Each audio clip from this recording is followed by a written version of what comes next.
Personnes qui ne connaissent pas encore la pièce, pourrais-tu nous expliquer un petit peu l'intrigue d'un village de fous, ce conte? L'action se passe en Ukraine en 1890. C'est l'histoire de Léon Tolchinski qui vient sauver un village. En fait, il vient enseigner, mais il tombe sur un village d'imbéciles parce que les gens ont... le comte Yushkevitch a jeté un sort sur les villageois et tout le monde est imbécile, ou du moins c'est pas remis en question. Si le comte le dit, donc on est imbécile. Et là, il se rend compte de l'état des lieux et il tombe en amour. Il avait décidé de démissionner parce qu'il trouvait que la tâche était trop lourde et il tombe en amour avec la jeune princesse qui est là. Et puis il a décidé qu'il était pour sauver tout le village par amour.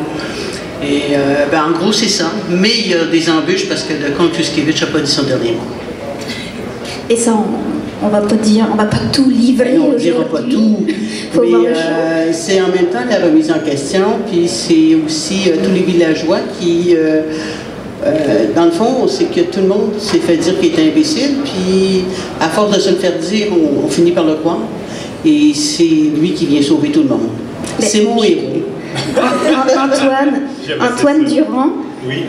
Peux-tu nous parler un petit peu de ton personnage, justement, qui il est, comment il s'inscrit dans toute l'intrigue, justement? C'est justement le professeur qui arrive et qui est un peu fier-tête, tout content de devenir son premier emploi à plein temps, il est tout content, puis il commence déjà avec le premier personnage, le berger, qui lui dit qu'il cherche ses moutons, qui lui dit qu'il y en a 2 douzaines, soit 14, ça commence très très bien. Donc c'est comme ça tout le long de la pièce.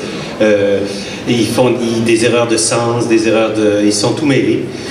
Et au moment où il déciderait de partir, il a beau être très très content d'arriver à l'autre bout du monde là, pour son premier poste, il fait juste entrevoir la jeune Sophia et hop, il est en amour. Moi j'aime ça beaucoup. Je trouve que c'est vraiment du théâtre. C'est vraiment la folie comme on n'en voit pas souvent. C'est vraiment une pièce.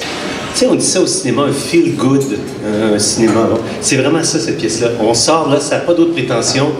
On peut en trouver là. Un conte pour adultes. Un conte pour adultes, une fable, puis un beau moment. Une pièce.